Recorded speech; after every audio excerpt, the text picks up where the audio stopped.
and thank God they did not come. They were like, wait, so he's drunk, he's on your property, you just kicked him out, he's not driving. Nope. Yeah, okay, we'll just put that on our list. They never came. I mean, house manager came out later and was like, yo, man, you need to leave.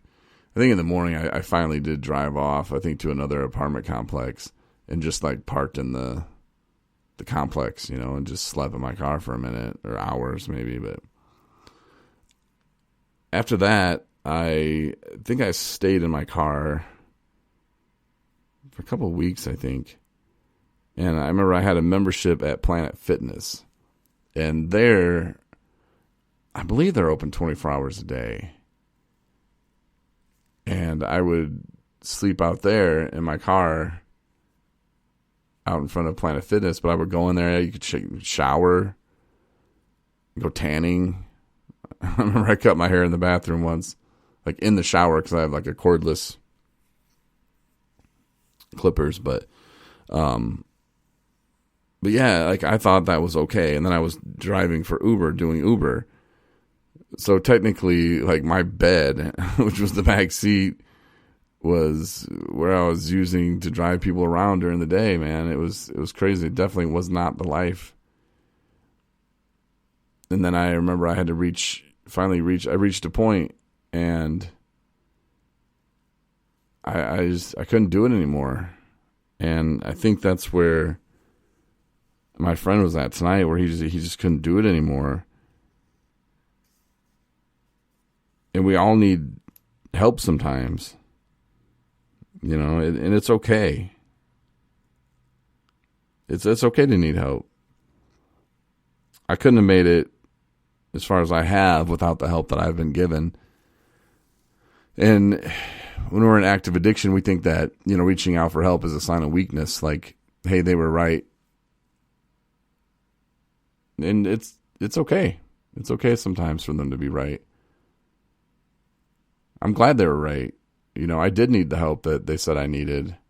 I did need to change my life. And change is hard, and change is scary. And it's the unknowing, the knowing that you can't drink anymore, the knowing that you can't use, heroin, that you can't use meth. How's life going to function? It does. And it functions way better than you could ever imagine. And it makes you appreciate the time that you have. For a while, I would get mad at myself for wasting all the years that I did. And until I got to the point to where I would forgive myself for those years and realize that I had to go through those years to be where I'm at today. Just like God planned, just like He wanted. It's not my reason to ask why. It happened. And the things that went on, the things that occurred, yeah. Just like it's supposed to happen. And I've hurt people along the way, not like physically, but I was thinking about yesterday. I was driving home from work, and I was thinking about this trip. Well, not really a trip, but it was a game. A friend of mine from high school was living in Garland, Texas, which is right outside of Dallas, where I was staying at the time, and I got tickets to see the Pistons. The Pistons are going to be in town to play the Mavericks, and I got tickets. And I was like, hey, man, you want to go? And he came, met us at the apartment, and the girlfriend at the time, we all rode to the game. And I don't think I spent more than 5 minutes in the seat. I was up getting beer, smoking a cigarette, came in, got more beer. It was about just drinking. And then I was thinking about it the other day, just like how sad for the girlfriend of mine at that time that she just was just sitting there by herself.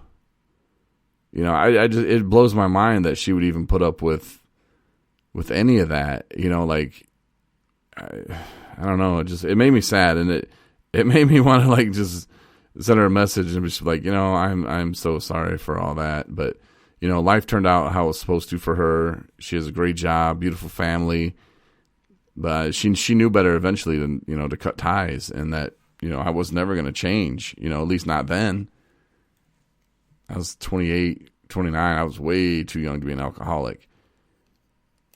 But it just makes me sad, those moments. But looking back at them, I don't get angry at myself for them. I just feel bad for the people that were in my life that I had hurt or let down. And the fact that, those people really did care about me. And even though when, they would cut ties with me along the way, I would feel burned. I would feel hurt. I would feel cheated. I would feel slighted, like, oh, how dare they tell me this or that? How dare I even question them to take so long to tell me that?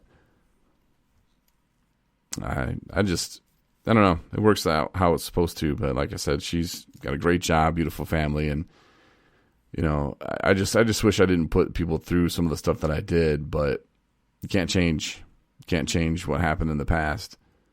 I can just live for today and appreciate the moments that I do have. Like I said earlier, I do appreciate the time I have right now more than I ever have.